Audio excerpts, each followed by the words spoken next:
Essa é a missão da igreja, um teatro muito forte, falando sobre a responsabilidade, de a igreja levar o evangelho para esse mundo perdido que nós vivemos. E pensando nisso, eu estava refletindo num texto que se encontra em Atos. Então abra a sua Bíblia no livro de Atos, capítulo 17, uma passagem bem conhecida. Nós vamos ler a partir do versículo 16. Atos 17, a partir do verso 16. É a passagem que Paulo ele se encontra ali na cidade de Atenas. E é uma passagem que tem muitas lições que nós podemos aplicar em nossas vidas a respeito da missão da igreja. Atos 17, 36 a 34. Amém? Todos acharam? Atos 17, 16 a 34. Enquanto esperava por eles em Atenas, Paulo ficou profundamente indignado ao ver que a cidade estava cheia de ídolos. Por isso discutia na sinagoga com os judeus e com os gregos tementes a Deus, bem como na praça principal, todos os dias com aqueles que por ali se encontravam. Alguns filósofos, epicureus e estoicos começaram a discutir com ele.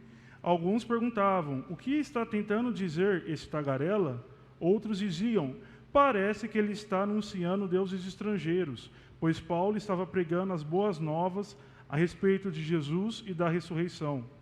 Então o levaram a uma reunião do Areópago, onde lhe perguntaram: podemos saber que novo ensino é esse que você está anunciando? Você está nos apresentando algumas ideias estranhas e queremos saber o que elas significam.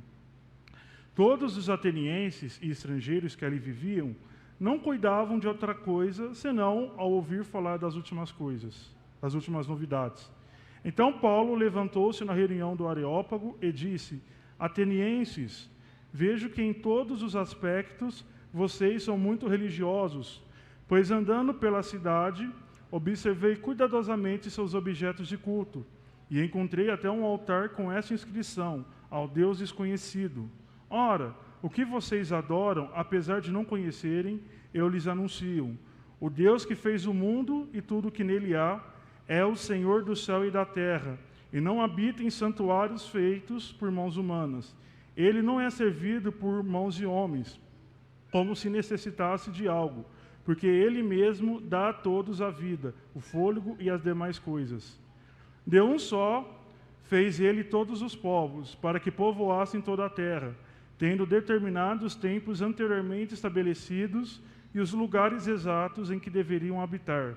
Deus fez isso para que os homens o buscassem, e talvez tateando pudessem encontrá-lo, embora não esteja longe de cada um de nós. Pois nele vivemos, nos movemos e existimos, como disseram alguns dos poetas de vocês. Também somos descendências dele. Assim, visto que somos descendências de Deus, não devemos pensar que a divindade é semelhante a uma escultura de ouro, prata ou pedra, feita pela arte e imaginação do homem. No passado, Deus não levou em conta essa ignorância, mas agora ordena que todos em todo lugar se arrependam, pois estabeleceu um dia em que há de julgar o mundo com justiça, por meio do homem que designou, e deu provas disso a todos, ressuscitando-o dentre os mortos. Quando ouviram sobre a ressurreição dos mortos, alguns deles zombaram e outros disseram: a esse respeito nós o ouviremos outra vez. Com isso, Paulo retirou-se do meio deles. Alguns homens juntaram-se a ele e creram. Dentre eles estava Dionísio, membro do Areópago, e também uma mulher chamada Damares, e outros com eles. Somente até aqui. Paulo, aqui nessa passagem, ele estava em sua segunda viagem missionária.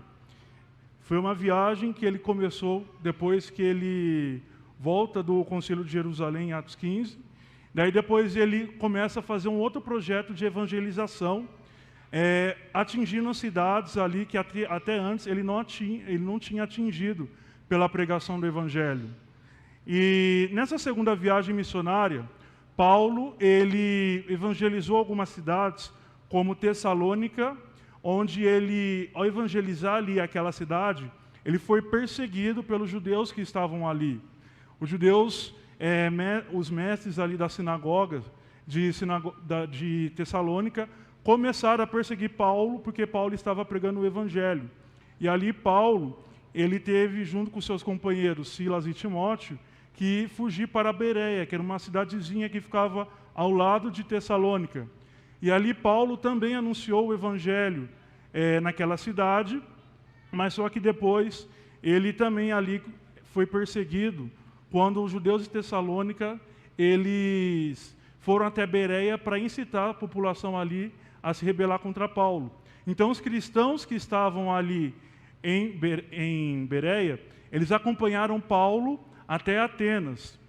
Então Paulo chega agora a Atenas, e Atenas na época era uma cidade muito conhecida, porque ali era o centro intelectual e cultural da época.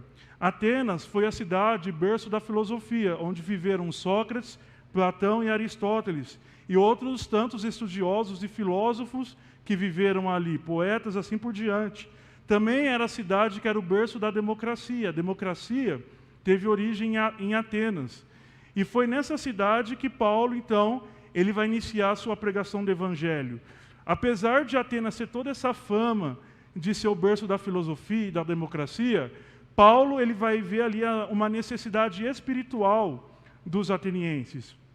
Ele vai observar que aquela cidade era cheia de ídolos. Ali, naquela cidade, os gregos adoravam muitos deuses.